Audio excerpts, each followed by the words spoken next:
All glory to our Lord and Savior Jesus Christ. அவருடைய நாமம் மீண்டும் என்று மகிமைப்படுவதாக. வெளிப்படுத்தின விசேஷம் 14ஆம் அதிகாரம் 11 முதல் 13 வசனங்கள். The book of Revelation chapter 14 verse 11 through 13. அவர்களுடைய வாதையின் புகை சதா காலங்களிலும் எழும்பும். மிருகத்தையும் அதன் சொரூபத்தையும் வணங்குகிறவர்களுக்கும் அதனுடைய நாமத்தின் முத்திரையை தரித்துக் கொள்கிறவனுக்கும் இரவும் பகலும்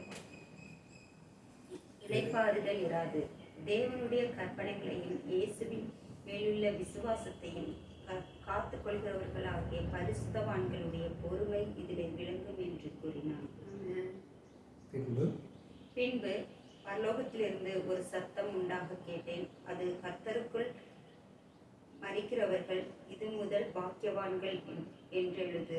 அவர்களில் தங்கள் பிரயாசங்களை விட்டொழிந்து இளைப்பாறுகிறவர்கள் அவர்களுடைய கிரியைகள் அவைகளோட கூட ஓம் ஆவியானவரும் ஆம் என்று திருவுரம் பற்றுகிறார் என்று சொல்லிற்று. பரிசுத்த பிதாவே, அற்புதமான மாலை காலை விளக்காய் ஸ்தோத்திரிக்கிறோம். நம்முடைய மகிழ்வின் பிரசன்னத்திற்காக ஸ்தோத்திரம். இப்பொழுது வார்த்தைகளை அவர்கள் பெற்றுக்கொள்ளப்படி எங்களை ஆயத்தப்படுத்தும்.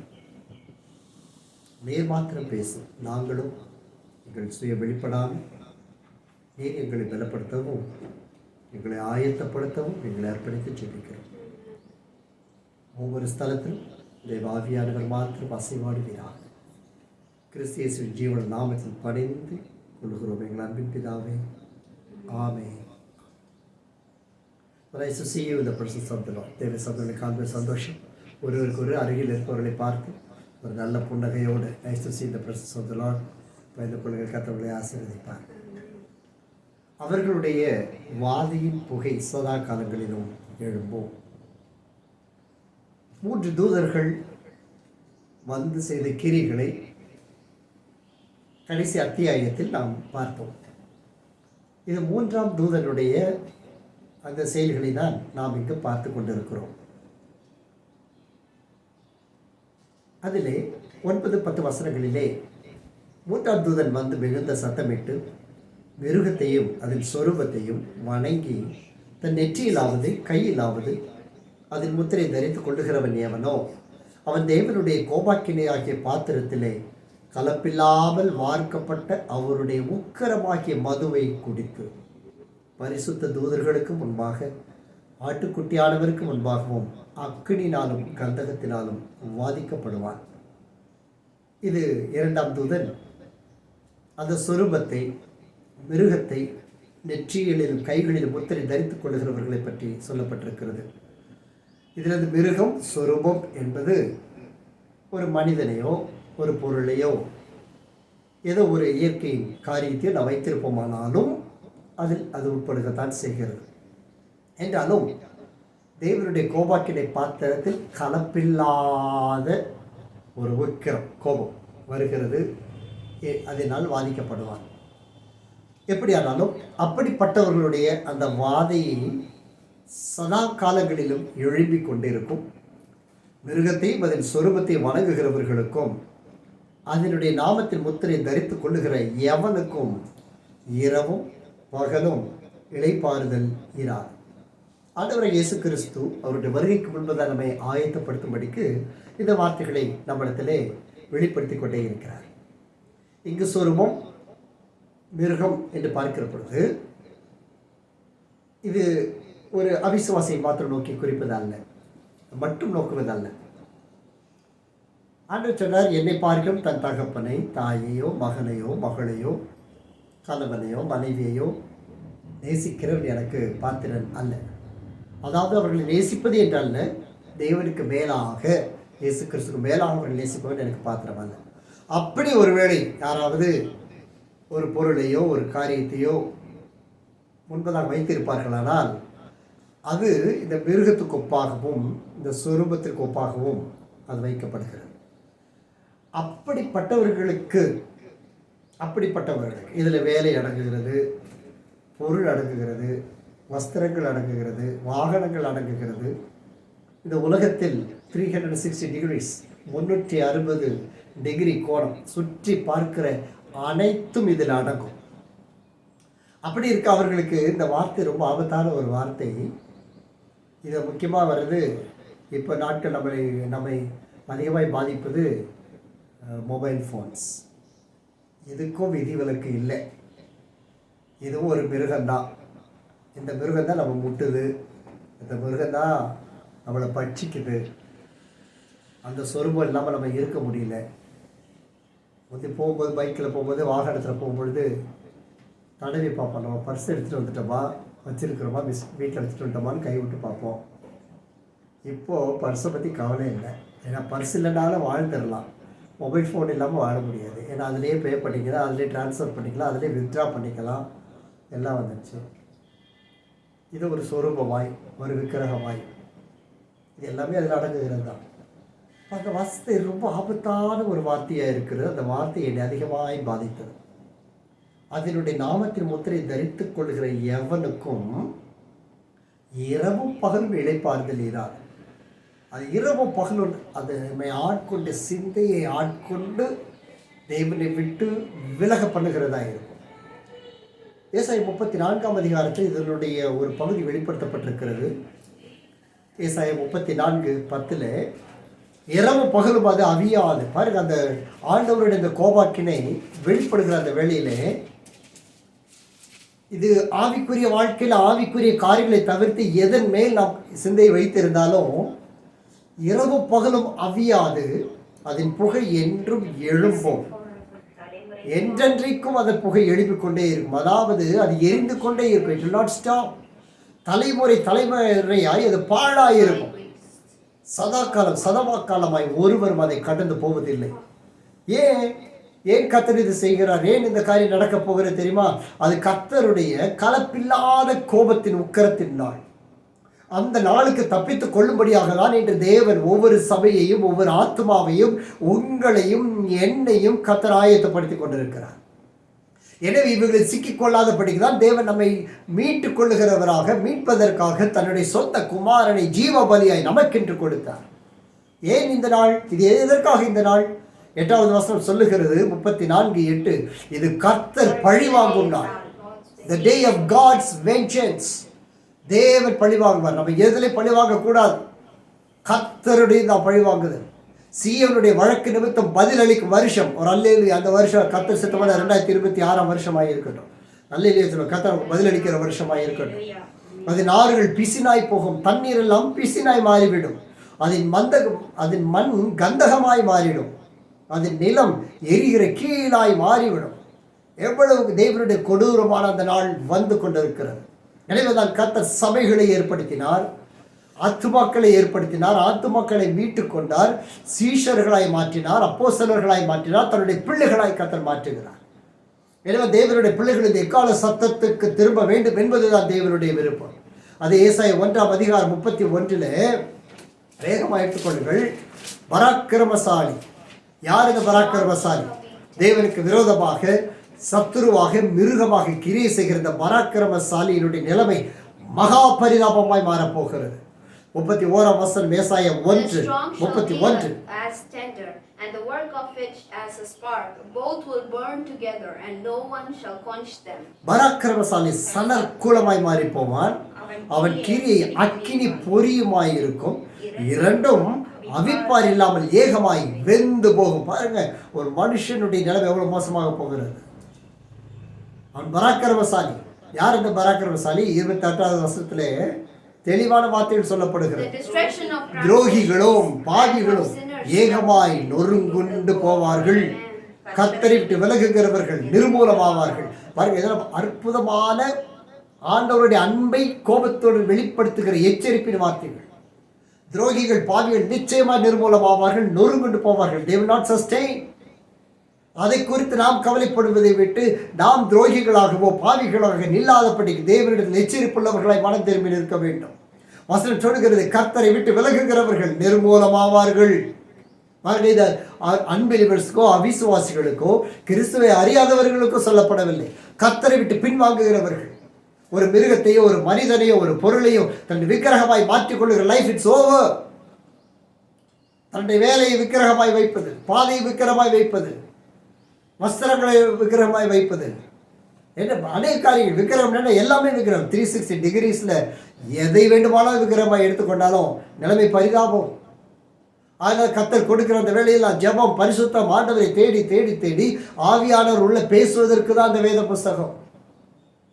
இறைமை 41:18 சோதோமும் குமாராவும் அவன் சுற்றுப்புறங்களும் கவிழ்க்கப்பட்டது போல இதுவும் கவிழ்க்கப்பட்டு போகும். அங்கே ஒருவனும் குடியிருப்பதில்லை, அது மனுபுத்திரன் தங்குவதில்லை. தேவனுடைய ஆலயம் பரிசுத்தமாய் இருக்கிறது, நீங்களே அந்த ஆலயம். அப்போ அந்த ஆலயத்தில் தேவ பிள்ளைகள் தங்கணும். ஆத்துமாக்களை சுவிசேஷத்தை அறிவிக்கிற போது அவர்கள் நம்முடைய உள்ளத்தில் தங்கணும்.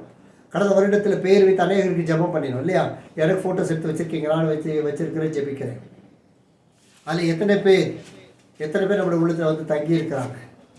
எத்தனை பேர் அவர்களை அறுவடை செய்ய முடிஞ்சது? எத்தனை பேருக்கு சுவிசேஷத்தை அறிவிக்க முடிந்தது? அறுவடை கூட சுலபம், அறிவிப்பது தான் கடினம். அங்கே சொல்லுது, அங்கே சுற்றுப்புறங்கள் கவிழ்க்கப்பட்டது போல சோதம் குமாரா கவிழ்க்கப்பட்டு போகும். ஏன்? கர்த்தர் கொடுத்த கிருபையை சோதம் குமாரா ஏற்றுக்கொள்ளவில்லை.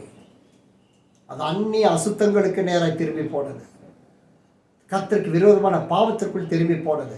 அதை கர்த்தர் விடலை, அதை கர்த்தர் கவிழ்த்து போட்டார். அங்கே யாரும் தப்பிக்க முடியவில்லை. அதற்கு தேவனுடைய தாசனாகி ஆபிரகாம் ஆண்டவரத்தில் பேசி பார்த்தார், ஆண்டவரே எப்படியாகிலும் அது தப்பிக்கப்படும், ஒரு 50 நீதிமான்கள் அதை விட்டுருவீங்களா ஆண்டவரே? இல்லை. ஒரு 40 நீதிமான்கள் இருந்தால் இல்லை, நான் அழிக்க மாட்டேன். ஆண்டவருக்கு கோபம் வராதிருப்பதாக ஒரு 30 நீதிமான்கள், இல்லை அழிக்க மாட்டேன். ஒரு 10 நீதிமான்கள் இருந்தாலும் இல்லை. சோதோம் குமாரா இருந்தது சிறிய பட்டணம் தானா, நீதிமான்கள் இல்லை. ஊழியம் சின்னது தான். கர்த்தர் திரும்பி பார்த்தாங்க, எல்லாரும் நீதிமான்களாக இருக்கிறது தான் தேவனுடைய விருப்பம். சோதோம் குமாராவின் ஆவின் அவர்கள் இருக்கக்கூடாது, நான் எல்லாத்தையும் விட்டுட்டு ஓடி வரணும் கர்த்தருக்காக. எல்லாவற்றையும் திரும்பி பார்க்கக்கூடாது. உப்புத்தூளாய் மாறிடும், உப்புத்தூளாய் மாறிடும். உப்பு பிரயோஜனம் உள்ளதுதான். தூளாக இருந்தால் என்ன செய்ய முடியும்? உப்பு சாரமற்று போனால் எதினால் சாரமாக்கப்படும். சாரமுள்ள ஒரு உணர்வுள்ள ஒரு பரிசுத்தம் உள்ள வசனம் குத்தப்படும்படிக்கு ஆயத்தப்படணும். வார்த்தைகள் குத்தரல் ஒரு மனுஷன் ஜீவிக்க முடியாது. எத்தனையோ வேத பண்டிகைகள் இருக்கலாம், எத்தனையோ பேர் நம்ம பார்த்துருக்கோம். எத்தனையோ பேர் செய்திகள் அற்புதமாக கொடுப்பாங்க, ஆனால் வெளியே வராது. செய்திகள் வெளியில் வராது, சாட்சிகள் வெளியில் வராது. கிருபை குறைவு. நமக்கெல்லாம் கிருபை கத்திர அள்ளி கொடுத்துருக்காது, பிரயோஜனப்படுத்திக்கிற ஆள் தான் குறைவாக இருக்குது. நாட்கள் வருது, பயங்கர கொடுமையான நாட்கள் வந்து கொண்டிருக்கிறது. கர்த்தர் நாம தப்பிக்க பண்ணபடிக்கு இந்த மிருகத்துக்கும் இந்த சொரூபத்துக்கும் விரோதமாய் தேவனுடைய கரம் நம்ம மேலே இருக்கணும். இரவு பகல் அவரை பார்க்கணும், அவரை ருசிக்கணும். அந்த தரிசனத்தை பெற்றுக்கொள்ளாவிட்டால் இந்த உலகத்தின் கிரிகள் நம்ம தின்று போடும். ஆயத்தமாக இருக்கிற சாத்தான் எவனை விழுங்கலாமோ என்று. வெளிப்படுத்த விசேஷம் 12 2வது வசனம், அதாவது 12வது வசனம். தேவனுடைய கற்பனைகளையும், தேவனுடைய கற்பனைகளையும் இயேசுவின் மேலுள்ள விசுவாசத்தையும் காத்து கொள்ளுகிறவர்களாகிய பரிசுத்தவான்கள். வசனம் பாருங்க, தேவனுடைய கற்பனைகளை இயேசுவின் மேலுள்ள விசுவாசத்தை காத்து கொள்ளுகிற பரிசுத்தவான்களுடைய பொறுமை இதில் விளங்கும். இது அப்படியே ஒரு ரிசர்ச் பண்ணி பார்க்கணும். கொஞ்சம் தனி ஜபத்தில் இருந்தீங்கன்னா, தேவனுடைய கற்பையுள்ள பரிசுத்தவான் நானாக இருக்கிறேனா? இயேசுவின் மேலோட விசுவாசம் எனக்குள்ளே இருக்கிற ஒரு பரிசுத்தவானாக இருக்கிறேன்னா நான் இதை காத்து கொள்ளுகிறேனா? நல்லா ஜெபிப்போம், வாசிப்போம். ஆனால் தேவ வசனமோ தேவ கற்பனை என்ன சொல்லுகிறது? நம்ம முழு கற்பனைகள் நம்ம நிறைய கொடுக்கப்பட்டிருக்குது. ஆனால் ஆண்டவர் ஷார்ட்டாக பண்ணி கொடுத்துருக்காரு. நம்ம அதில் கூட ஜெயிக்க முடியல இல்லையா? நான் பரிசுத்தவான் என்று நம்ம என்னாவே சாட்சி கொடுக்க முடியாது. ஆனால் ஆராய்ந்து பார்க்கும் பொழுது நான் பாவத்தின் கட்டுகளுக்குள்ளே இல்லை, ஒரு மிருகத்தினுடைய பிடியில் இல்லை, ஒரு சுரூபத்தின் பிடியில் இல்லைன்னு சொல்லி நம்ம ஆண்டவர்கிட்ட அஷூரன்ஸ் கொடுக்க முடியுமா? ஆக்சுவலி பரிசுத்தவான்களுடைய பொறுமை இதில் விளங்கும். இந்த பொறுமை தான் இன்றைக்கி பரிசுத்தத்தோடு இன்றைக்கி முக்கியமானது ஒரு பொறுமையாக இருக்குது. பொறுமை இன்றைக்கி பொறுமை இல்லை. எல்லாத்துலேயும் அவசரம் அல்லது எல்லாத்துலேயும் பரிதவிப்பு. கர்த்தர் கேட்டுட்டு இன்றைக்கே கர்த்தர் இன்றைக்கி பதில் கொடுத்துறோம், நாளைக்கு முடிச்சிடணும். சந்தோஷமான விஷயந்தான், தவறு இல்லை. அந்தளவுக்கு ஆண்டவர்கிட்ட அந்த டெப்த் க்ளோஸ்னஸ் ஆண்டுட்டு உணரணும்ல. ஆவியானவர் என் ரூமில் கூட படுத்திருக்கும் போது என் அருகில் நிற்கிறார் அப்படிங்கிறத நம்ம என்ன பார்க்க முடியுதா? அவன் வேலை செய்கிற போது அவனை மருகில் கிரியை செய்திருக்கிற அவனை மருகில் இருக்கிறாருங்க உணர்ந்தான், உணர்த்தப்படுறப்ப அந்த பரிசுத்த உள்ளத்தில் கிரியை இருக்கான். அது பொறுமை, அது ரொம்ப நமக்கு அவசியம். அந்த பொறுமை இல்லாததுனால தான் நம்ம ஜெபத்தில் பொறுமை உள்ளவர்களாக உட்கார முடியுங்க. அதனால தான் 1/2 மணி நேரம் ஜெபத்தில் உட்கார்ந்தாலும் 10 நிமிஷம் கிளாக்கை பார்க்குறோம், 10 நிமிஷம் மொபைல் எடுத்து பார்க்குறோம். இதில் இடையில ஃபோன் வந்துச்சுன்னா சொல்லவே வேண்டாம், எடுத்து அவங்கள்ட்டையும் பேசிக்கிறோம். அது இன்னொருத்தரை பற்றி இன்னும் தாராளமாக பேசிடுவோம், பிரச்சனையை பற்றி இன்னும் 3 மடங்கு ஏற்றி பேசிடுவோம், நம்ம பற்றி 5 மடங்கு ஏற்றி பேசுவோம். எங்கே ஜெபத்து நேரத்தில் இல்லை, அந்த நேரத்தில் சுவிட்ச் ஆஃப் பண்ணி போட்டு கர்த்தரோட தனியாக உட்காந்து அவருடைய சத்தத்தை கேட்பதற்கு எத்தனை பேர் காத்திருக்கோம்? அதிகாலை ஜெபத்தில் எத்தனை பேர் காத்திருக்கிறோம் ஆண்டோடைய சத்தத்துக்காக? ஆண்டவர் பேசுவார், அவர் என்ன பரிசுத்தம் பண்ணவர் என்று இடைப்பட எத்தனை பேர் காத்திருக்கிறோம்? ஆனால் எதிர்பார்ப்புலாம் ஹெவியாக தான் இருக்குது. ஆண்டவர் இதை மாற்றிட்டா நல்லாயிருக்கும், இதை செஞ்சுட்டா நல்லாயிருக்கும், இதை கொடுத்துட்டாருன்னா நல்லாயிருக்கும். நல்லா தான் இருக்கும். அதுக்குரிய அந்த பாத்திரமாக நம்ம பரிசுத்தவான்களின் பொறுமை என்கிற ஒரு பாத்திரம். முதல்ல பரிசுத்தம், அதன் பேர் பொறுமை. இந்த பரிசுத்தத்தில் முக்கியமான ஒன்று கீழ்ப்படிதல். இந்த கீழ்ப்படிதல் தான் பரிசுத்தத்தை கொண்டு வரும். எபிரேயர் 6வது அதிகாரம் எடுத்துக்கொள்ளும். எபிரேயர் 6வது அதிகாரம் 12வது வசனம் வாசிக்கிறேன்.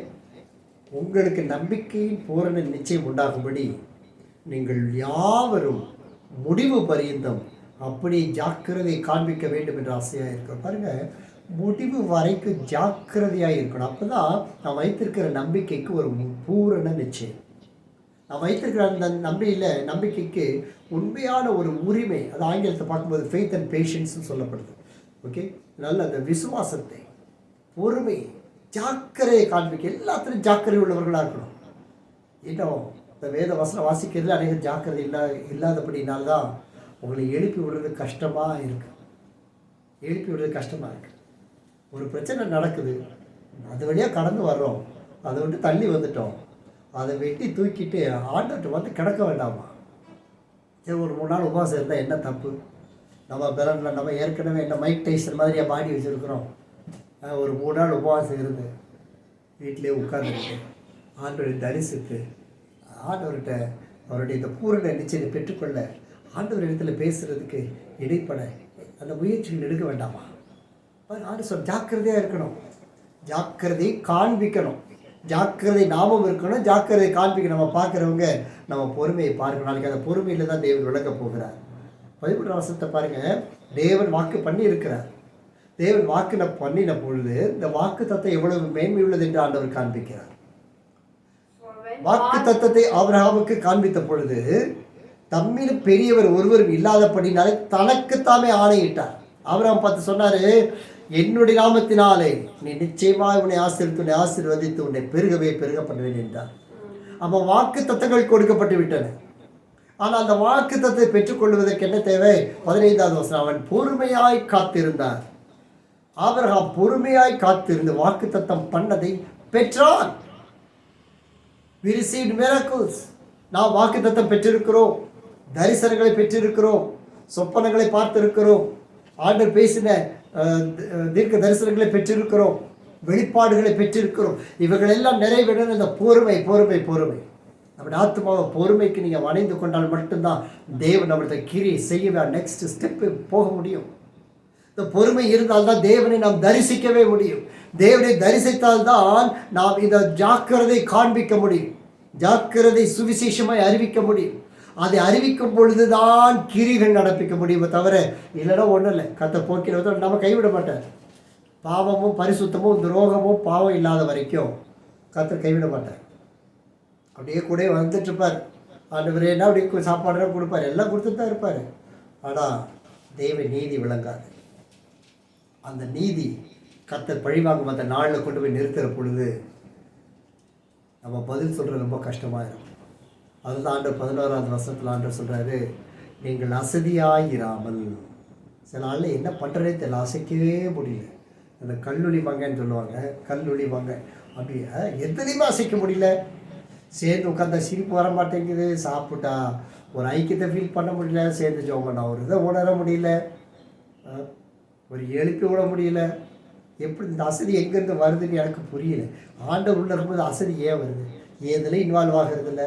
சரி, ஒரு எப்படி சொல்ல, அதாவது கற்றுக் கொடுக்குற எல்லா தருணத்திலும் ஒரு நேரம் விட்டா இன்னொரு நேரம், ஒரு வேளை விட்டா நேரம் எப்படியாவது ஆண்டவர்கிட்ட உட்கார்ந்து அதை கட்டி எழுப்ப வேண்டாமா? கத்தை கொடுத்து எல்லாத்தையும் கட்டி எழுப்ப வேண்டாமா? தேவன் கொடுத்த அந்த பரிசுத்தத்தை காத்துக்கொள்ள வேண்டாமா? பாருங்க, அசதியாக இருக்கிறதுனால இந்த வாக்குத்தத்தங்கள் நம்ம நிறைவேறுவது இல்லை. வாக்குத்தத்தங்கள் நிறைவேறுவது அசதினால நம்ம உடனே கம்பேரிசன் ஆரம்பிடும். பாரு, அவங்களும் ஆண்டவக்குள்ளே தான் இருக்காங்க, ஆனால் அவங்க பரிசுத்தமாக இருக்கிறாங்க, அவங்களுக்கு நடந்துருச்சு, நமக்கு நடக்கலை. நான் சொல்கிற வாக்குத்தத்தை என்றைக்கு மாறுவதே இல்லை. ஆனால் கர்த்தர் வாக்கு பண்ணினவைகள் வெளிப்பாடுகள் நிறைவேற வேண்டுமானால் இந்த ஆசீர்வாதங்களை வசனம் சொல்லுது, விசுவாசத்தினாலும் நீடிய பொறுமையினாலும் சுதந்திரித்து கொள்ளுகிறவர்களை முதலாவது பின்பற்ற வேண்டும். இது யார் சுதந்திரிச்சுக்கோ பார்க்கணும். நீடிய பொறுமையினால, விசுவாசத்தினால யார் பொறுமையை சுதந்திரிச்சுக்க வேதத்தில் ஆராய்ந்து பார்க்கும் பொழுது நமக்கு ஒரு சில எக்ஸாம்பிள்ஸ் இல்லை, இட்ஸ் ஃபில்ட் வித் எக்ஸாம்பிள்ஸ். வேத புத்தகம் அநேகரை நமக்கு சாட்சியை காண்பிக்கிறது. அப்போ அந்த பொறுமையை நான் கற்றுக்கொள்ள வேண்டும். அப்போ அந்த பொறுமையை கற்றுக்கொள்ளணும்னா நமக்கு ஒரு பலன் வேணும். அதுதான் யோவான் 14 அதிகாரம் 14வது 16 வாசிக்கிறோம். யோவான் 14:16, நான் பிதாவை வேண்டிக் கொள்ளுவேன், அப்பொழுது என்றென்றைக்கும் உங்களுடனே கூட இருக்கும்படிக்கு சத்திய ஆவியாகிய வேறொரு தேற்றரவாளனை அவர் உங்களுக்கு தந்தருளுவார். அப்போ ஆண்டவர் என்ன செய்கிறார்? என்னால் பொறுமையாக இருக்க முடியல, எனக்கு வாக்குத்தத்தை பெற்றுக்கொள்ள தெரியல. அநேகர் இந்த வேத புத்தகத்தை விட்டு தள்ளி தள்ளி போக தான் இன்னும் பிரச்சனைகள் பெருகிக்கிட்டே இருக்கு. வேத புத்தகம் நம்முடைய மனசாட்சி நம்மகிட்ட பேசட்டும். வேத புத்தகத்தை எவ்வளோ நம்ம நேசிக்கிறோம், எவ்வளோ நேசிக்கிறோம். நீங்கள் யாராவது ஒருத்தர் சொல்லுங்கள், கர்த்தர் ஆசீர்வதிப்பார். டெய்லி நானே ஷெட்யூலை வச்சு நானே வாசிச்சுட்டு இருக்கிறேன். நான் உங்கள்கிட்ட சொல்கிறது இல்லை, பரவாயில்ல, ஆனால் ஷெட்யூல் வச்சு அழகாக வாசிச்சுட்டு இருக்கிறேன், எனக்கு கர்த்தர் கிருபையை பாராட்டி இருக்கிறார். இருந்தால் கை வைத்துங்க, கர்த்தர் ஆசீர்வதிப்பார். ஏன்னா இந்த செகண்டரி ஆகிடுச்சு. ஃபஸ்ட்டு நமக்கு நிறைய காரியங்கள் இருக்குது.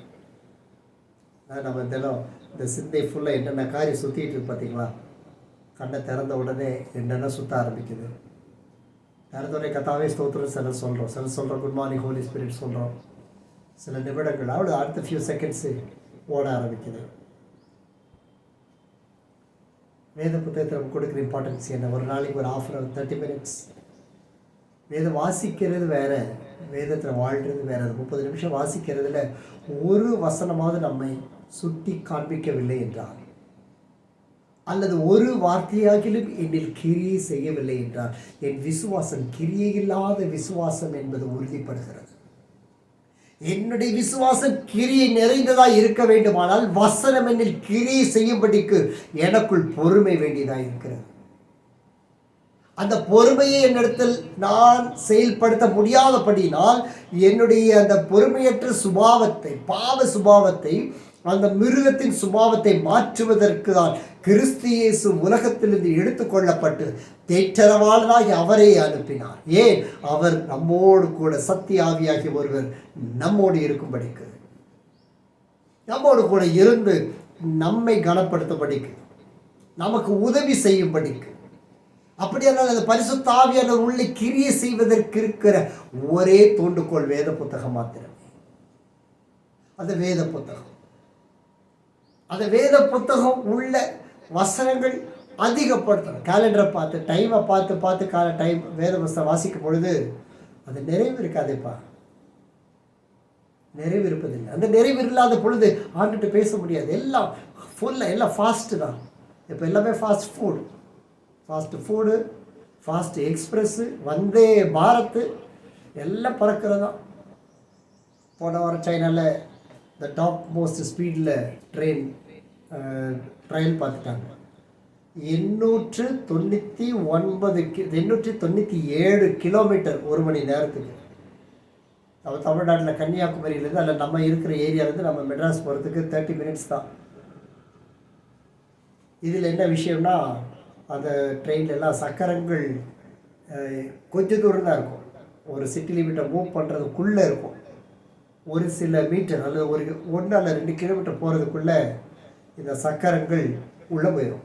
ஏரோப்ளேனுக்கு உள்ளே போகிற மாதிரி இது வீலெல்லாம் உள்ளே போயிடும். எல்லாம் நீங்கள் அதை ஏற்கனவே பார்த்துருப்பீங்க. அந்த ட்ரெயின்ஸ் எல்லாம் அப்படி தான்.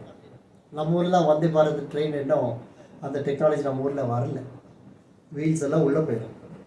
போன உடனே ஒரு காந்த சக்தி தண்டவாளத்தில் வருது. அந்த தண்டவாளத்தில் காந்த சக்தி வர்றதுனால அதை பிடித்து கொண்டும் பிடிக்காமலும் இந்த ட்ரெயின் அந்தரத்துக்கு போகுது.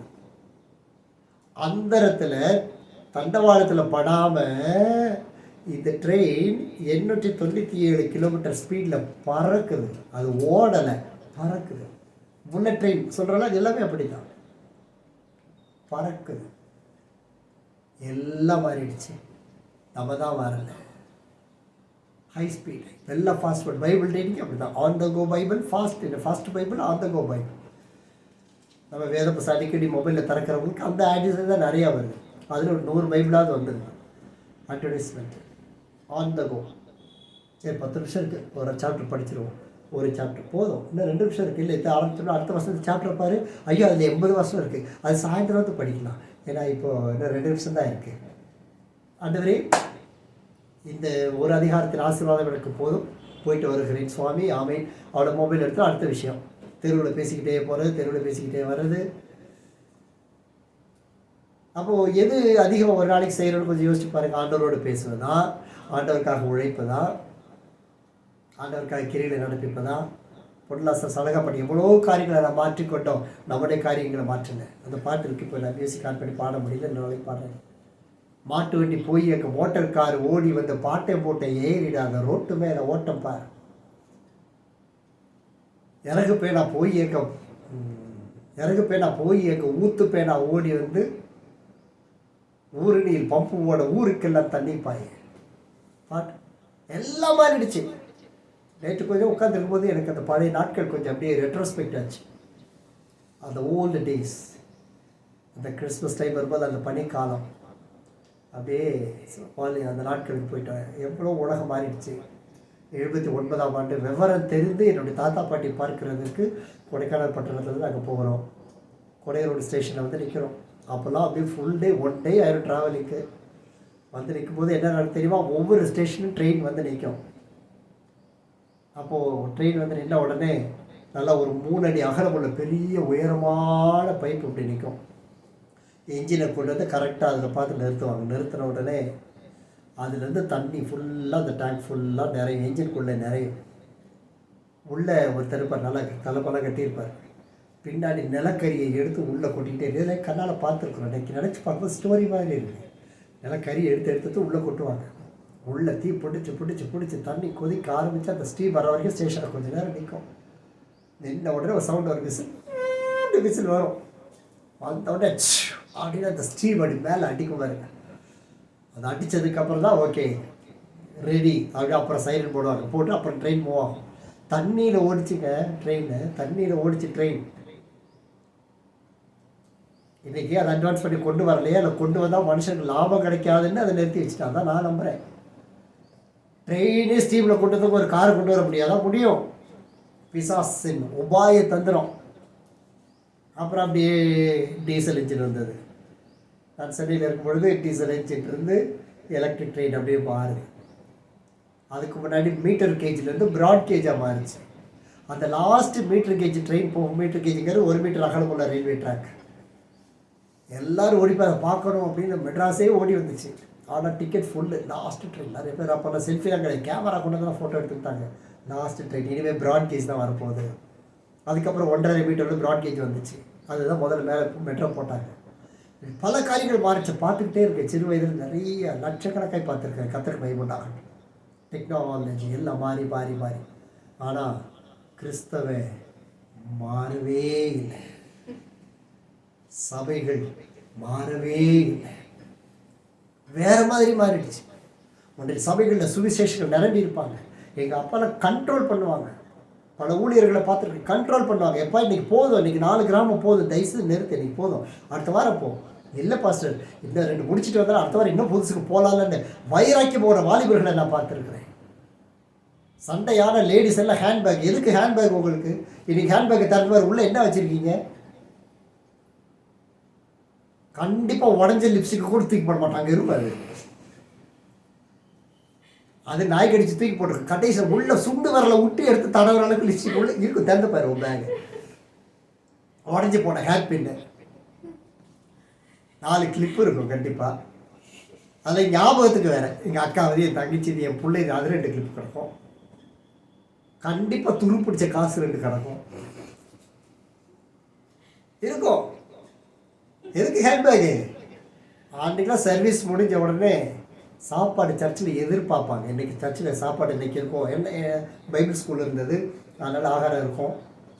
அதில் ஒரு சிலர் கண்டிப்பாக சொல்லிடுவாங்க, ஃபஸ்ட்டு நாளைக்கு நான் சாப்பிட்டுட்டு தான் போவேன்னு சொல்லிடுவாங்க. சாப்பாடு ரெடி பண்ணிடுவோம் ஆலயத்தில். எதுக்கு தெரியுமா? நல்லா பிடிச்சி ஆராதனை முடிச்சுட்டு சர்வீஸ் 12 மணி முடிஞ்சாலும் இல்லை, தனி ஜபம் பண்ணி முடிக்கவே 1:30 2 மணி ஒவ்வொரு சபையும் நடக்கலாம். ஒவ்வொரு சபையும் முடித்த உடனே அந்த பக்கம் ஒரு பக்கம் டீம் சாப்பிட்டுட்டு இருக்கும்போது ஜென்ஸ் ஹேண்ட்பேக் கையில் வச்சுருப்பாங்க, லேடிஸ் ஹேண்ட்பேக் ஷோல்டரில் போட்டுக்குவாங்க. அவங்க எல்லாருக்குமே தொங்குற மாதிரி ஸ்டைல் போட்டுக்குவாங்க. போட்டுட்டு முடித்த உடனே எல்லாம் ஜபம் பண்ணிக்கிட்டு அவங்க முகத்தை பாரு, நல்லா நான் இருந்த கூட்டம்லாம் கருவா கூட்டம், நல்லா கருப்பு கண்ணை கரையிட்டு இருக்கும். எல்லாம் ஜபம் பண்ணிவிட்டு அப்படியே ஒரு கட்டு எடுத்து கையில் வச்சுக்கிட்டு தெருவாக ட்ராக்ஸ் கொடுத்துட்டு சாயந்தரம் 5 மணி 6 மணிக்கு வீட்டுக்கு போவாங்க. ரோட்டில் போனால் ஞாயிற்றுக்கிழமைகளில் வெள்ளிக்கிழமைகளில் கையில் வச்சுட்டு சுற்றுவாங்க. அந்த பழக்கம் தான் எனக்கு வந்துச்சு. என்னுடைய 8 வயசு 9 வயசில் ட்ராக்ஸை தூக்கிட்டு ஒரு எங்கள் அப்பாவோட இன்ஸ்பெக்டர் தொப்பி ஒன்று இருந்துச்சு, அதை தூக்கி மாட்டிக்கிட்டு சுற்றுவேன். சர்வீஸ் முடித்த உடனே போய் சுற்றுறதோட பெருசாக இருப்பேன். போய் வர டூரிஸ்ட்டுக்கெல்லாம் கொடுப்பேன். போய் அதில் இன்னொன்று நடக்கும். அங்கே இன்டர்நேஷ்னல் ஸ்கூலில் நல்ல இங்கிலீஷ் பீப்புளாக இருப்பாங்க, நல்ல ஸ்போர்ட்ஸ் நடக்கும். அதையும் உட்காந்து ஒரு 1/2 மணி நேரம் பார்ப்பேன். அதை பார்த்துட்டு அங்கே உள்ளவங்களுக்கு ட்ராக்ஸ் கொடுப்பேன், அவங்களுக்கு இங்கிலீஷ் ட்ராக்ஸ் கொடுப்பேன், தமிழ் ட்ராக்ஸ் கொடுப்பேன். எனக்கு ஜெபம் பண்ண தெரியாது, அதை இப்போ ஜெபிக்கிறவன் ஆண்டு ஜெபம் பண்ணிக்கிட்டே போயிட்டுருப்பேன். ஒருவர் எனக்கு ஊழியம் செய்தார், ஜாதிகளுக்கு தீர்க்கதரிசி அபிஷேகம் பண்ணினான். நீ ஆலயம் முடிச்சோன்னு என்ன பண்ணுற, என்ன செய்கிற கர்த்தருக்கு? இன்னைக்கு சபையில் ட்ராக்ஸ் கொடுக்க மாட்டேங்கிறாங்க, அவமானமாக இருக்கு. நல்ல நான் நல்ல ப்ரெஸ்டீஜியஸ் லைஃப்.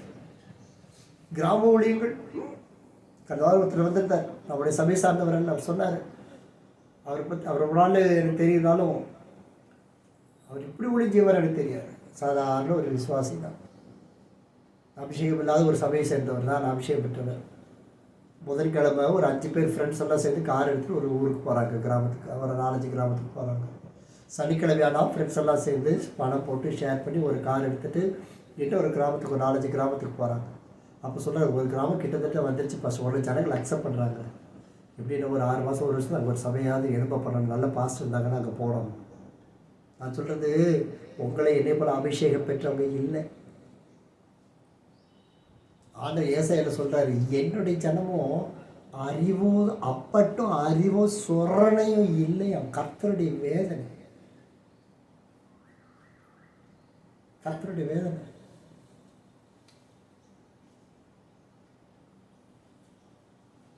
உலகத்தின் காரியம் மாத்திரம் நமக்கு நிறைவான போதுமா? கர்த்தருக்கு இதான் செய்ய மாட்டாங்க. சபைகள் மாறி போச்சு. மக்களெல்லாம் ஊழியர்களை மாற்றிட்டாங்க. அன்றைக்கு ஊழியர்கள் நடந்து திரிஞ்சு ஊழிச்சு கண்ணால் பார்த்துருக்கேன். ஒரு பாஸ்டர்லாம் தெரியும், செருப்பு கூட போட மாட்டார். ஏன் தெரியுமா? காணிக்க காசில் செருப்பு வாங்கக்கூடாது, செருப்பு கூட போட மாட்டார். மழையில் குளிர்ல அலைவார். அவர் எங்கேயாவது பார்ப்பேன், அந்த வயசுலேயே பார்த்து, பாஸ்டர் எப்படி இருக்கீங்கன்னு கேட்பேன். நல்லா தாண்டி போடலாம். அவர் குட்டியாக இருப்பார், குட்டி பையன். கத்திர சமத்தில் சொல்கிறேன், I was a small boy. Pastor uncle எப்படி இருக்கீங்க இருக்கும், அங்கிள் வாங்க டீ சாப்பிடலாம் கூப்பிடுவேன். டேய் பரவாயில்லடா, பரவாயில்ல தம்பி போயிட்டு வாங்குவார். இல்லை அங்கிள் வாங்க, நான் கூட்டிகிட்டு போய் அந்த குளிர் அவருக்கு ஒரு டீ வாங்கி கொடுப்பேன். அவர் தான் பாஸ்டர், அவர்கிட்ட தான் காசு இருக்கு எனக்கு வாங்கி கொடுக்குறதுக்கு. ஆனால் என்கிட்ட இருக்க 20 காசு 30 காசு வச்சு அவருக்கு ஒரு டீ வாங்கி கொடுப்பேன். அவர் அந்த ஊரில் இருக்க வரைக்கும் கத்தோடிக்கிறவன் நான் அவரை பார்ப்பேன். இன்னும் சில ஊழியர்கள் இருக்காங்க, பழுத்த ஊழியர்கள். அவரை கனம் பண்ண மாட்டாங்க மனுஷர்கள், ஏன்னா சத்தியத்தை பேசுகிறாங்கல்ல. நம்ம கூட்டம் என் சின்ன கூட்டம் சத்தியம். அப்போது அப்படி பட்ட ஊழியர்கள் இன்றைக்கி பார்க்க முடியல. எனக்கு பிளான் தான் வருது, என்ன இது என்ன வாங்கலாம், அது என்ன வாங்கலாம், இது எப்படி பிளான் பண்ணலாம், அது எப்படி பிளான் பண்ணலாம், எல்லாம் நல்லா இருக்குது. Where is the revival? அதான் சொல்கிறேன், கிருபையும் சத்தியமும் அபிஷேகத்தால் ஊற்றப்பட்ட ஒரு ஊழியமாக நமக்குள்ளே கிரியையிலே உலகத்தில் எழுப்புதல் இல்லைன்னு நம்ம எப்படி பேச முடியும், பார்க்க முடியும்? நம்மளுடைய சுயத்தை விட்டு கொடுக்க இன்னைக்கு மனசு இல்லைல்ல. ஆண்டவருக்காக 1 மணி நேரத்தை தூக்கத்தை தியாகம் பண்ண ஒரு முடியல. 1 மணி நேரம் இரவு ஜபம் நடக்க முடியல. ஒருவேளை சாப்பாடு தியாகம் பண்ண முடியல. அப்படியே சாப்பாடு தியாகம் பண்ணினாலும் கர்த்தருக்காக அடைச்சு உட்கார்ந்து கண்ணீரோட ஆண்டவருடைய பாரம் என்னென்று ருசிக்கக்கூடிய இருதயம் இன்றைக்கு நம்ம இடத்துல இல்லையே. தேவனுடைய வருகையிலே நம்முடைய நிலைமைக்கு என்ன பதில்? பிரச்சனை இல்லாம வான் இல்லை, நீ நான் மறிக்கும் வரைக்கும் பிரச்சனை தான். ஆனால் என்று கர்த்தருடைய கைவிட்டார். உலகத்துக்காக, ஆசைக்காக, இச்சைகளுக்காக, பணத்துக்காக, பொருளுக்காக உலகம் ஓடிக்கொண்டிருக்கிறது. இவ்வளவு பணம் போட்டால் எனக்கு எவ்வளவு கிடைக்கும், இதை செஞ்சா எனக்கு என்ன கிடைக்கும், இதை செய்தால் எனக்கு நல்ல பேர் கிடைக்கும், இது ஏன் பொறுப்பு, இப்படி பொறுப்பு பருப்பு இல்லாத உலகம் ஓடுது. கிருபை பெற்ற நாம் அந்த கிருபை கொண்டு என்ன சாதித்து இருக்கிறோம் இயேசுவுக்காக. அபிஷேகத்தை பெற்ற நாம் அபிஷேகத்தால் எத்தனை பேரை ஆண்டவரை அறுவடை செய்திருக்கிறோம். ஒரு ஆத்துமா ஒன்னே ஒன்று பரிசுத்தமானது. நம்ம சுற்றி இருக்கிறவர்கள் அன்பிலிவர்ஸ், கிறிஸ்து அறியாதவர்கள், தெய்வத்தை தேடுகிறவர்கள். சீசன் கரெக்டா வந்தா கலர் ட்ரெஸ் மாத்திடுவாங்க. அவர்கள் நம்புகிற நம்பிக்கைக்குரிய கலர் ட்ரெஸ் மாத்திடுறாங்க. அவர்கள் வைத்திருக்கிற நம்பிக்கைக்குரிய அடையாளங்களை போட்டுக் கொள்ளுகிறார்கள். அவர் நம்புகிற இடத்திற்கு போய் சந்நியாசமாய் தெய்வத்தை தேடுகிறார்கள். என்னுடைய ஜனமோ அறிவும் சொரணையும் இல்லாமல் அமர்ந்திருக்கிறது என்று கர்த்தருடைய வேதனை. We are not ready to change anything. We are not ready to leave anything. பிடிவாதம். ஒருத்தர் காயப்படுறாங்கன்னா மீண்டும் காயப்படுத்துகிற பிடிவாதம். அதை ஐயோ சாரி அதை விட்டு மனம் திரும்ப இஷ்டம் இல்லை. என்னுடைய சாட்சியில் ஒருத்தர் பாதிக்கப்படுறாங்கன்னா அதை விட்டு மாற விருப்பம் இல்லை. தேவ சித்தத்தை அறிந்து கொள்ளுகிறதுக்கு வைராக்கியம் இல்லை. தேவனுக்காக எதை செய்ய ஆயத்தம் இல்லை. இது என்னுடைய ஊழியம், கர்த்தருக்கு ஏதாவது செய்யணுங்கிற வாஞ்சி வைராக்கியம் எங்கே? நம்முடைய அபிஷேகத்தினால் பலன் என்ன? ஆவின் வரங்கள் அவனவனுடைய கிரிக்கு தக்கதாய், அவனுடைய பலனுக்கு தக்கதாய் கொடுக்கப்பட்டிருக்கிறது. அந்த வரங்கள் எனக்கு இன்று என்ன பலனை சாட்சியாய் வெளியில கொண்டு வருகிறது?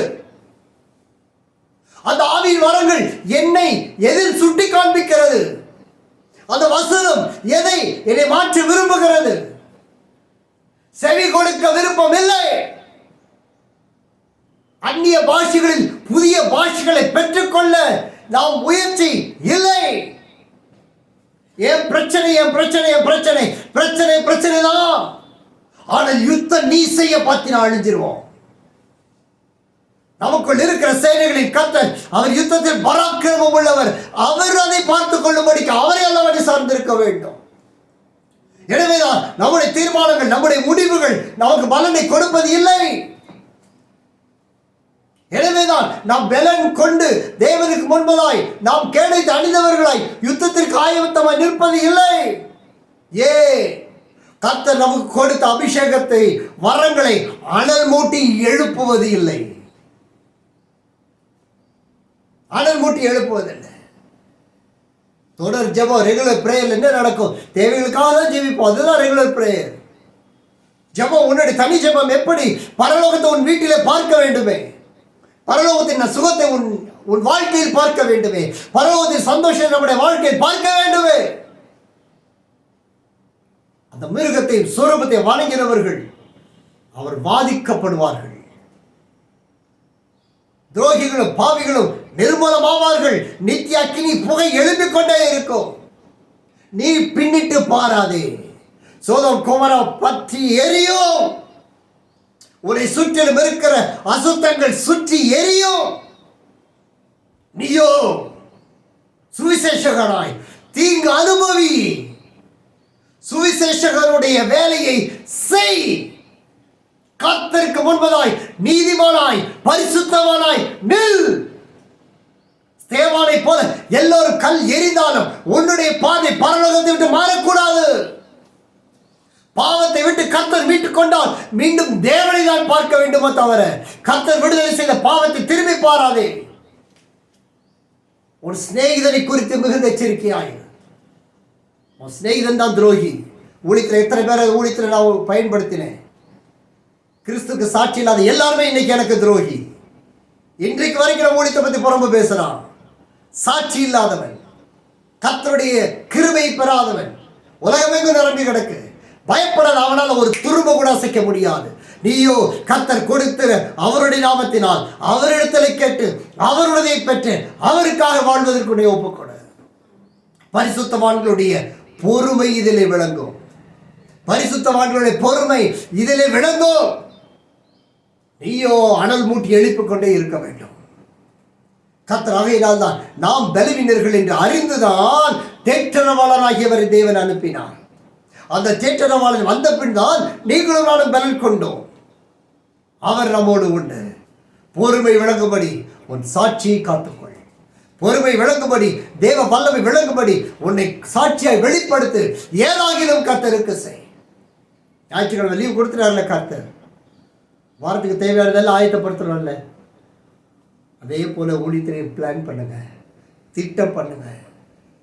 கர்த்தர் நம்ம மகிமைப்படுவார். வெளிப்படுத்த விசேஷம் 14ஆம் அதிகாரம் 13வது வசனம். Then I heard a voice from heaven saying to me, Write, blessed are the dead who die in the Lord from now on. Yes, says the Spirit, that they may rest from their labors, and their works follow them. பரலோகத்திலிருந்து ஒரு சத்தம் உண்டாக கேட்டேன். அது, கர்த்தருக்குள் மரிக்கிறவர்கள் இது முதல் பாக்கியவான்கள் என்று எழுது. அவர்கள் தங்கள் பிரயாசங்களை விட்டு ஒழிந்து இளைப்பாறுவார்கள். அவர்களுடைய கிரியைகள் அவர்களோட கூட போகும். ஆவியானவர் மாவென்று திருவிழம் பற்றுகிறார். கர்த்தருக்குள் மரிக்கிறவர்கள் பாக்கியவான்கள் என்று எழுது. கர்த்தருக்கு மகிமை உண்டாவதாக. அப்போ நம்முடைய நம்பிக்கை இந்த உலகத்தின் வாழ்க்கையில் முடிகிற பொழுது தேவனாகிய கர்த்தரை சந்திப்போம் என்ற ஒரு நம்பிக்கை. எனவேதான் கிறிஸ்துவுக்குள் மரிக்க வேண்டும். மரித்தாலும் கிறிஸ்துவுக்குள்ள மரிக்கணும். ஒரு ஆமென் சொல்லுவோமே. 1 கொரிந்தியர் 15ஆம் அதிகாரம் 18வது வசனம். கிறிஸ்துவுக்குள் நித்திரை அடைந்தவர்கள் கெட்டிருப்பார்களே. இம்மைக்காக மாத்திரம் நான் கிறிஸ்துவின் மேல் நம்பிக்கை உள்ளவர்களாக இருந்தால் எல்லா மனுஷரை பார்க்கிலும் பரிதபிக்கப்படவர்களாக இருப்போம். பாருங்கள், கிறிஸ்துவுக்குள் மரிக்க வேண்டும். 1 கொரிந்தியர் 15:16-19 வரைக்கும் கையில் வச்சுக்கோங்க. கர்த்தர் மகிமை உண்டாகட்டும். இம்மைக்காக மாத்திரம் கிறிஸ்துவுக்கு. இந்த இம்மை என்பது இந்த உலகத்தின் வாழ்க்கை. இதில் எல்லாம் சரியாக நடக்கணும் விரும்புகிறோம்ல. நம்ம சரியாக எல்லாத்தையும் கரெக்டாக செஞ்சோம்னா அவர் கரெக்டாக செய்வார் இல்லையா? எதை விதைக்கிறோமோ அதை அறுப்போம் கண்டிப்பாக. சரியா? நம்ம மற்றவங்க விதைச்சதை நினச்சி நம்ம அறுவடையை விட்டுறக்கூடாது. விதைச்சது எல்லாருமே நன்மையோ தீமையோ சுகமோ சுகவீனமோ அற்பமோ ஞானமோ உலகமோ பரிசுத்தமோ எதுவானாலும் if you plan something definitely we are going to reap. ஆனால் நம்முடைய அரிக்கட்டுகள் நிரம்புவதற்கு தான் நம்ம அறுவடை செய்யணும். சரி, இப்போ கிறிஸ்துவுக்குள் மரிக்கிறவர்கள் பாக்கியவான்கள். இங்கே என்ன சொல்கிறது? 16வது வசனத்தில், மரித்தோர் உயிர் தெழாவிட்டால் கிறிஸ்துவுக்கும் உயிர் தெழவில்லை. இயேசு கிறிஸ்து முதல்ல உயிர் தெரிந்தாரா? அதுக்கு முன்னாடி யாரும் உயிர் தெரிந்திருக்காங்களா? உயிர் தெரிந்திருக்கிறாங்க. பழைய ஏற்பாட்டிலேயே உயிர் தெரிந்துட்டாங்க. அல்லேலூயா. அடுத்து லாசரை இயேசு கிறிஸ்து எழுப்பினார். இயேசு கிறிஸ்து மரித்த உடனே பரிசுத்தவான்கள் எல்லாம் உயிரோடு எழுப்பி ஜனங்களுக்கு காணப்பட்டார்கள். அதுதான் நம்முடைய வாழ்க்கையாக இருக்கணும். நம்முடைய வாழ்க்கை பழைய வாழ்க்கை விட்டு புது வாழ்க்கைக்கு வந்துட்டோம்னா ஜனங்கள் நம்ம சாட்சியை பார்க்கணும். மரித்தோர் உயிர் எழுந்திருந்தாங்க. அப்போது மரித்தோர் உயிர் தெழுந்தது கிறிஸ்துவ எழுந்திருக்கவில்லை என்று அர்த்தம். கிறிஸ்து எழுந்திராவிட்டால் நம்முடைய விசுவாசம் வீண். அப்போ நம் விசுவாசம் யார் மேல் இருக்கிறது என்றால் மரித்தோரிலிருந்து உயிரோடு எழுந்த இயேசுவின் மேலே. அப்படிப்பட்ட இயேசுவின் மேலே இன்றைக்கு மாத்திரம் நம்ம நம்பிக்கை வச்சுருந்தோம்னா நாம் பரிதவிக்கப்படவர்களாக இருப்போம். ஏதாச்சும் ஒரு காரியம் நடக்கும் பொழுது அதை நம்பி மாத்திரம் கற்றுட்டு வர்றோம். அந்த காரியத்துக்கு மாத்திரம் நம்ம எல்லாத்தையும் ஒன்றா சேர்ந்து வரோம். அந்த ஒரு காரியத்துக்கு மாத்திரம் உபவாசிக்கிறோன்னா அது தேவனுக்கு பெரியதல்ல. இந்த இன்மைக்கான வாழ்க்கையை நம்ம பின்தொடர்ந்து தான் வரணுமே தவிர நாம் முன் தேடி ஓடக்கூடாது. 1 தெசலோனிக்கேயர் 4வது அதிகாரம் எடுத்துக்கொள்வோம். சீக்கிரம் முடிச்சலாம். 1 தெசலோனிக்கேயர் 4:16-17. இது மரணத்திற்கு நம்மை ஆயத்தப்படுத்துகிற ஒரு எச்சரிப்பு. அடுத்த வாழ்க்கைக்கு நம்மை ஆயத்தப்படுத்துகிற ஒரு எச்சரிப்பு. ஏனெனில் கர்த்தர் தாமே ஆரவாரத்தோடும் பிரதான தூதனுடைய சத்தத்தோடும் தேவ எக்காலத்தோடும் வானத்திலிருந்து இறங்கி வருவார். அப்பொழுது கிறிஸ்துவுக்குள் மரித்தவர்கள் முதலாவது எழுந்திருப்பார்கள். பாருங்க, கிறிஸ்துவுக்குள் மரிக்கிறவர்கள் பாக்கியவான்கள். கிறிஸ்து மரித்தோர் உயிர் தராவிட்டால் கிறிஸ்து எழுந்திருக்கவில்லை. கிறிஸ்து எழுந்திராவிட்டால் நமது நம்பிக்கை வீண். நம்முடைய நம்பிக்கை அவர் மேல் இருக்குமானால் நாம் மரிக்கும்போது கிறிஸ்துக்குள்ளே மரிக்கணும். Price God. இப்போ என்ன மரணத்தை பற்றி பேசுகிறீங்க? நான் பேசலை. வேதவசம் முழுவதுமே மரணத்திற்கு பின்னான வாழ்க்கை தான் பேசுறது தவிர இந்த உலகத்தின் வாழ்க்கையை பேசலை. இந்த உலகத்தின் வாழ்க்கை தான் ஆசீர்வாதம். அப்படின்னா 12 சீஷர்களும் 12 மாடு வச்சுருந்துருப்பாங்க, அதில் 12 குதிரை வச்சுருப்பாங்க. அதில் ஏறி ஜம்முன்னு ஐஸ்வர்யமாக போயிருப்பாங்க. அன்றைக்கி பார்த்து சொல்லியா ஈஸ்டர் டைமில் கழுதை தான் ரொம்ப ப்ரெஷியஸ். கழுதை ஆளுக்கு 2 கழுதை வச்சுருப்பாங்க. நல்ல மேயர் மாதிரி நல்ல 101 பவுன் தங்க நகை போட்டு ஆசீர்வச்சிருப்பார் ஆண்டவர். இல்லை இல்லை. when you are chosen for God, தேவனுக்காய் நீ தெரிந்தெடுக்கப்பட்டு விட்டால் சிலுவை தான் ஒரு வாழ்க்கை. அதில் உண்மையாக இருந்தால் ஒரு மரணம் கிறிஸ்துவுக்காய் இருக்க வேண்டும். பாருங்க, கிறிஸ்துக்கள் மரித்தவர்களாக முதலோடு எழுந்திருப்பார்கள். ஒருவேளை நான் உயிரோடு இருந்தோம்னு வச்சுக்கோங்க, கர்த்தரோடு இருந்தோம் என்றால் கர்த்தருக்கு எதிர்கொண்டு போக மேகங்கள் மேல் அவரோடு கூட ஆகாயத்தில் எடுத்துக்கொள்ளப்படுவோம். இவ்விதமாய் கர்த்தருடனே இருப்போம். அப்படின்னு நினச்சி பாருங்களேன். அப்படியே மேகத்துக்கு பறந்து போனால் எவ்வளோ நல்லா இருக்கும்ல, ரொம்ப ஆசீர்வாதமாக இருக்கும். எனக்கெல்லாம் ஆசை தான். நான் அந்த பழைய நாட்களில் இந்த மாதிரி உங்களை கொண்டு போகணும். எனக்கு என்ன பண்ணுறேன், உங்களை வச்சு நான் என்ன பண்ணுறேன்னு எனக்கு தெரியவே. உடனே நான் ஐஸ்வர்யமானாக இருக்கணும். அப்போனா உங்கள் எல்லோரும் கூப்பிட்டு டிக்கெட் கொடுப்போம், ஒரு ஊராக கொண்டு போய் காட்டுவேன். சாட்சியில் ஊரெல்லாம் காட்டுவேன். ஆசையாக தான் இருக்குது. இந்த தரங்கம்பாடி பேசிகிட்டு இருக்கோம் 15 வருஷமாக. இப்போ ஜெபமலை கொஞ்ச நாள் பேசிகிட்டு இருக்கோம். சத்தத்தையே காணும். என்ன பண்ணுறது நான்? உடனே எனக்கு கற்று நல்லா ஐஸ்வர்யம் தரணும்னு ஜோம் பண்ணுங்க. நான் ஒரு பஸ் வாங்கி நல்லா நிறைய சொப்பனங்கள் நிறைய பார்த்துட்ருக்கேன். எதுவும் எனக்கு தெரியாது. நல்லா புது பஸ்ஸாக வாங்கி விட்றோம். புது டெம்போ ட்ராவலர் வாங்கியிருக்கோம். நல்ல ஒரு சூப்பர் ஒயிட்டு கார்லாம் வந்து நிற்கிது. இதில் எப்போ வரப்போகுது எல்லாம் கற்று கொடுத்தாருன்னா உங்களை வந்து கூப்பிட்டு வந்து உள்ளே உட்காரிச்சு கூப்பிட்டுட்டு போவேன். நல்லா ஒரு பிளான் பண்ணுங்க லைஃப்பை. கற்றுக்க ஒரு இடத்துலலாம் போய் அந்த மேகங்களில் போகும்போது எவ்வளோ ஆசீர்வாதமாக சந்தோஷமாக இருக்கும் தெரியுமா? அதை நினச்சி பாருங்க. அப்படியே மேலே எடுத்துகிட்டு போனால் நினைக்க முடியாது. ஏன்னா அது அவ்வளோ ப்ரெஷியஸ். அல்லேலூயா. அப்போ கர்த்தரோடு கூட இருக்கக்கூடிய ஒரு பாக்கியம் நமக்கு உண்டு. என்ன தெரியுமா? நான் வாழ்க்கையில் உயிர் தெரிந்த தேவனை ஆராதிக்கிறேன்னா இந்த உயிர் தெரிந்த வல்லமை ஒவ்வொரு நாளும் ருசிக்கணும். எவ்ரிடே இந்த சோர்த்து போகிறது, நல்லா உட்காந்துக்கிறது, பார்த்துக்கலாம், செய்வோம், நடக்கும், எல்லாம் நல்லதாக நடக்கும். எங்கே நல்லதாக நடக்குது? நடக்க வேண்டி நடத்துகிற நல்லவரையே பற்றிக்கொள்ள எங்கே நல்லதாக நடக்குது? நடக்கிறவங்க சுற்றி நினச்சி பாருங்க, நம்ம லைஃப் நல்லதாக நடக்குது. உயிர் தெழுகிற தேவனை பிடிச்சிக்கிட்டா மட்டும்தான் அந்த ரிவைவிங் ஸ்பிரிட் ஆஃப் ரிசரக்ஷன் உள்ள ஊற்றி, அது ஜீவ ஊற்று. நான் நினைக்கும் பொழுது வெடிச்சுட்டு உள்ள அந்த சந்தோஷம் மகிழ்ச்சி வெளியில் வர வேண்டாமா? கர்த்தர் நமக்கு பதில் கொடுக்க போகிறார். உன் கண்ணீர் மாறதான் போகிறது. நீ விரும்புறியோ விரும்பலையோ, ஆசைப்படுறியோ ஆசைப்படலையோ, ஆண்டுகிட்ட நிற்கலையோ, அவருடைய அன்பு உண்மை, நீ அவரை விசுவாசிக்கிறது உண்மைனா அவர் சொன்னது நிச்சயமாய் நடக்கும். அவருடைய வரிக்கு தான் ஆயத்தமாக. 1 Corinthians 15 அதிகாரம் 23 வசனம். 1 Corinthians 15:23. But we each other in his own order. Christ is first fruits, afterwards those who are in Christ at his coming. அவனவன் தன் வரிசையிலே உயிர்ப்பிக்க. நல்ல வசனம் இதான் சொல்றேன். தியானிக்கும் போது இந்த வார்த்தைகளை பாருங்களேன். அவனவன் தன் வரிசையிலே உயிர்ப்பிக்கப்படுவான். முதற் பலனானவர் கிறிஸ்து, பின்பு அவர் வருகையில் அவருடையவர்கள் உயிர்ப்பிக்கப்படுவார்கள். பாருங்க, அந்த உயிர்ப்பித்தல், அந்த உயிர்ப்பிக்கப்படுதல் தான் இன்னைக்கு நமக்கு அவசியமாக இருக்குது. இப்படி ஆவி உயிர்ப்பிக்க நீங்கள் விரும்புனீங்கன்னா தயவாய் யாரெல்லாம் சேர்ந்து உட்காந்து ஜெபிக்க முடியுமோ ஒரு 1/2 மணி நேரம் ஃபேமிலியில் இருக்கவங்க உட்காந்து ஜெபம் பண்ணுங்க. தனி ஜெபத்தை கொஞ்சம் உட்காந்துங்க. உயிர்த்தெழுதை தியானிச்சு பாருங்கள். வேத வசத்தை தியானிக்கு. ஞாயிற்றுக்கிழமை தான் ஒன்றும் பிரச்சனை இல்லை. மற்ற நேரம் ஹோட்டலில் சாப்பிட்ற நம்ம தான் இன்றைக்கி ஒரு ஆர்டரை போட்டுட்டு நல்லா சூப்பர் பிரியாணி ஒரு செட் ஆர்டர் போட்டுட்டு அந்த 1 hour உட்காந்து order just taste the word of God. அதை ருசிச்சு பாருங்கள். அவனவன் தன் காரியத்தை உயிர்ப்பிக்கப்பட போகிறார். முதல் பலனானவர் கிறிஸ்து. 24 அதற்கு பின்புதான் முடிவு வரப்போகிறது. அப்பொழுது அவர் சகல துரைத்தனத்தையும் சகல அதிகாரத்தையும் வல்லமையையும் பரிகரித்து தேவனும் பிதாவுமாய் இருக்கிறவருக்கு ராஜ்யத்தை ஒப்பு கொடுப்பார். எல்லா சத்துருக்களும் தமது பாதத்துக்கு கீழாக்கி போடும் வரைக்கும் அவர் ஆளுகை செய்ய வேண்டியது. ஆமென். பரிகரிக்கப்படும் கடைசி சத்துரு மரணம். அல்லேலூயா சொல்லுங்களே. நம்ம எல்லாம் மரணத்தை வென்றவர்கள். கையை உயர்த்தி ஆமென் சொல்லுங்க. ஆண்டவர் மரணத்தை வென்றவர்கள். அந்த சத்துரு பரிகரிக்கப்படுகிறது நம்முடைய ஊழியத்தில், உன்னுடைய ஊழியத்தில், நீ செய்ய போகிற சாட்சியில், நீ கத்திரிக்காய் எடுக்க போகிற ஸ்டெப்பில், நீ உன்னுடைய ஆவிக்குரிய வாழ்க்கைக்காய் எடுக்க போகிற பிரயாசத்தில் இந்த பலனை நான் பார்க்க போகிறோம். சத்துரு அவன் பாதாளத்திற்கு கீழாக்கி போடும் வரைக்கும் உன்னுடைய ஜெபம் ஓயக்கூடாது. அவரை ராஜ்யத்தில் அமர பண்ண வரைக்கும் உன் விசுவாசம் தளர்ந்து போகக்கூடாது. அவர் கிரிகளை நடப்பிக்க வரைக்கும் உன்னுடைய எக்கால சத்தம் ஓயக்கூடாது. இரவும் பகலும் அவரை அசைத்து கொண்டே இருக்கணும்.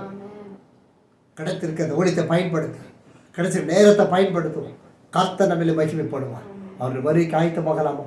இதோ மேகங்களுடனே வருகிறார்.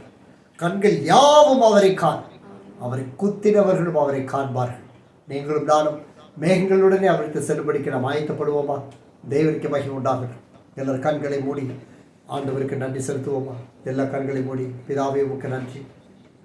Thank you low. பைபிள் அப்புறம் மூடிக்கலாம். இப்போ டாக்டர் வச்சுட்டு கண்ணை மூடி இயேசு விடாமல் எல்லாரும் அந்த பிரைஸ் பீ டு காட். ஷட்டக்ரபலா கட்டரதரபு. கத்தர் பேசியிருந்த கத்தத்தை ஒரு நிமிஷம் பேசுங்களேன். ஷிக்கலை கரட கவதரூரியா தரபல கரணும். கத்தாவே, பரிசுத்தவானின் பொறுமையாய் என்னை பரிசுத்தப்படுத்தும். என்னை பொறுமை விளங்கட்டாண்டவரே, என் சாட்சி விளங்கட்டாண்டவரே. உம்முடைய ராஜ்யத்திற்கு முன்பதாய் சத்துரு பாதப்படியை போடு வரைக்கும் நான் உயிர் தேடுதலின் பிள்ளையா நான் ஜீவிக்கிறேன் ஆண்டவரே. ஷாட்டாலா காடாரா போறையா. சில ஆண்டவரே, உமக்காக தயவு செய்ய என்னுடைய இந்த இறுக்கத்தை விட்டு வெளியில் வரணும். என்னுடைய இந்த சுயத்தை விட்டு என் சுயம் தடுக்குது ஆண்டவர். ஐக்கியத்தில் இணைஞ்சு ஓடுறதுக்கு இந்த சுயம் தடுக்குது. நான் சுய நீதினால நான் வாழ்ந்துட்டுருக்கிறேன். சுயநீதி வேலை செய்யாத போய் தம்பு மக்களே, சுயநீதி வேலை செய்யாது. கர்த்தர் தேவநீதி, தேவநீதி. முதலாவது தேவனுடைய ராஜ்யம். அந்த ராஜ்யம் கட்டப்படுவது ஐக்கியத்தில். அதன் பிறகு அந்த ஐக்கியத்தை இணைஞ்சு இருந்தால் மட்டும்தான் அந்த கொல்லிக்கட்டை எரிய ஆரம்பிக்கும். அந்த அக்கினிக்குள்ள பாத்திரமாய் திரும்பி ஓடிவா, ஓடிவா, உள்ளே இறங்கி ஓடிவா. அக்கினி பற்றி எரியட்டும். ரீட்டாக்கா பாலார துரமுறையா ஷட்ரபாலபரம். ஒரு பெரிய அக்கினியில் அனலியா மிஷாவில் அசரியா 3 பேர் இணைந்து தான் அந்த அக்கினியில் நின்றாங்க. இணைந்து ஓடிவா, இணைந்து ஓடிவா. உன் சுயத்தை விடு, தனிப்பட்ட பேச்சுக்களை விடு, தனிப்பட்ட விஷயங்களை விடு. இது கர்த்தருடைய ராஜ்யம், கர்த்தருடைய கிரி. தனிப்பட்ட மனுஷனுடைய பார்வையை விடு, தனிப்பட்ட மனுஷனை வேல்யூ பண்ணுறதை விடு. This is the kingdom of God. நம்மை நிதானித்தறிந்தால் நாம் நியாயந்திருக்கப்படும் என்று தான் வசனம் சொல்லுகிறது. கனதோரே வெளியாளரா கனதோரா. எழுமோ எழும எழும கத்திர ஒப்புக்கணும். ஆண்டவரே, தேவரி கிரியை செய்தரணும் சொல்லுங்க. ஆண்டவருடைய வருகைக்கு ஆயத்தப்படுத்தக்கூடிய அன்பு என்னில் கிரியை செய்ய வேண்டும். கபலா கபலா சோரதையா ஷட்டரியா. Thank you holy spirit. நன்றி செலுத்துகிறோம் அப்பா, நன்றி செலுத்துகிறோம் ஆவியானவரே. கர்த்தர் தாமே இந்த நாளில் எங்கள் மத்தியில் இடைப்பட்டதற்காக நன்றி. அற்புதமான ஆராதனை தந்தீரே, உமக்கு ஸ்தோத்திரம் ஐயா. நாங்கள் கர்த்தருக்கு ஏதாவது செய்யும்படி எங்கள் ஆத்துமா திறக்கட்டும். எங்கள் இருதயத்தை ஊற்றுகிறோம். கண்ணீரோடு முடி தரிசனத்தை பெற்றுக்கொள்ள எங்களை ஆயத்தப்படுத்தும். எல்லா பொல்லாத சாத்தானுடைய கிரிகள், பிரிவினை நாவிகள், ஆண்டவர் இந்த பிசாசனுடைய கிரிகள், மாம்சத்தின் கிரிகள், ஏவல்கள், பில்லிசுடைய கட்டுகள், மையின் ஆவிகள், வெற்றிலை ஆவிகள், துரோகத்தின் ஆவிகள், சாபத்தின் ஆவிகள், புறங்குறுகிற ஆவிகள், இயேசு கிறிஸ்து ஜீவன நாமத்தில் மரணத்தின் ஆவிகள், ருட்டபதகள், அப்புறம் இருளின் ஆவிகள், அந்தகாரத்தின் ஆவிகள், வறுமை ஆவிகள், துரபலபர சாபத்தின் ஆவிகள், திக்கலாபம் ஷெட்டி பேரியாரா, சுயநீதி நாவிகள், சுயத்தின் ஆவிகள், இயேசு கிறிஸ்து ஜீவனுள்ள நாமத்தில் எரிந்து சாவலாய் போகும். வியாதிகள் நிர்மூலமாகட்டும், பலவீனங்கள் நிர்மூலமாகட்டும், சோம்பல் நிர்மூலமாகட்டும், தூக்கத்தின் ஆவி நிர்மூலமாகட்டும், அசுத்த ஆவி நிர்மூலமாகட்டும். பரிசுத்த ஆவியானவர் அசைவாடுவீராக எங்கள் மத்தியிலே. வாரம் முழுவதும் இருக்கிற எல்லா ஊழியர்களிலும் கர்த்தர் கூட இருந்தார்கள். ஒவ்வொருவரும் கர்த்தர் ஏதாவது செய்யும்படி கர்த்தரை ஆனல் மூட்டி எழுப்புவீராக ராஜா. இந்த ஊழியத்தை அற்பமாய் நினைக்கிற எந்த ஆத்மாவையும் கர்த்தர் மன்னிப்பீராக. அற்பமாய் நடத்துகிறவரை மன்னிப்பீராக. கர்த்தர் தாமே உடைய ராஜ்யத்துக்கு வரும்பொழுது எங்களை நினைத்தரணும் ராஜா. இந்த வாரத்தை போக்கில் வாரத்தில் எங்கள் கிரிகள் எல்லாவற்றையும் கர்த்தரை கூட கூர்ந்து வழிநடத்த நாங்கள் செபிக்கிறோம். நீ தான் மகிமை எடுத்துக்கொள்ளும் ஆளுகை செய்யும், ஆசீர்வதி. இயேசுவின் ரத்தத்தை எங்கள் எல்லைகள் எல்லாம் ஊற்றிக்கொள்ளுகிறோம். அதிசயங்களை காணப்படும். இந்த வார்த்தைகள் ஊழியர்களில் தேவன் மகிமைப்படுவீராக. தடைகள், சாத்தானுடைய கிரிகள், இடைஞ்சல்கள், தேவைகள், சகல்வைகளை குறுக்கிட்டு இல்லாதபடி கர்த்தர் உடைத்தெறிகிறோம். கர்த்தர் மகிமைப்படும். எல்லா நாமத்திற்கு மேலான நாமத்தை உயர்த்துகிறோம். அப்பிரயோஜனமான நேச நேசன வேலை செய்திருக்கிறேன். என் கரப்பிடித்து நடத்தும் உடைய நாமத்தை மகிமைப்படும். இயேசு கிறிஸ்து மகிமுள்ள நாமத்தில் பிதாவே ஆமென். ஆமென். நம்முடைய கர்த்தர் இயேசு கிறிஸ்துவின் கிருபை, பிதாவாகிய தேவனுடைய அன்பும், பரிசுத்த ஆவியானவருடைய அந்நியோனி ஐக்கியமும், ஆசீர்வாதமும், சமாதானமும், சுகமும், வழி நடத்துதலும் நம் அனைவரோடு நம்மைட்டு பிறகு எல்லா தேவ பிள்ளைகளோடும் சகல பரிசுத்தவான்களோடும் கூட ஏற்று பெற்ற சதாக்காலம் தங்கி இருப்பதாக. ஆமென். ஆமென். தேவரீர் ஆசீர்வதி, நிலைகளை பெரிதாக்கும். உமது கரம் என்னோடு கூட எல்லா தீங்கிற்கும் விலைக்கு காத்தல். என் ஆத்மாவை கர்த்தரை ஸ்தோத்திரி. முழு உள்ளமே அவருடைய பரிசுத்த நாமத்தை ஸ்தோத்திரி. என் ஆத்மாவை கர்த்தரை ஸ்தோத்திரி. சகல உபகாரங்களை மறவாதே. என் ஜீவனுள்ள நாளெல்லாம் நன்மையும் கிருபையும் என்னை தொடரும் என்பதை ஆமே ஆமே. அல்லேலூயா. இம்மானுவேல். கர்த்தரே தேவன். God bless you.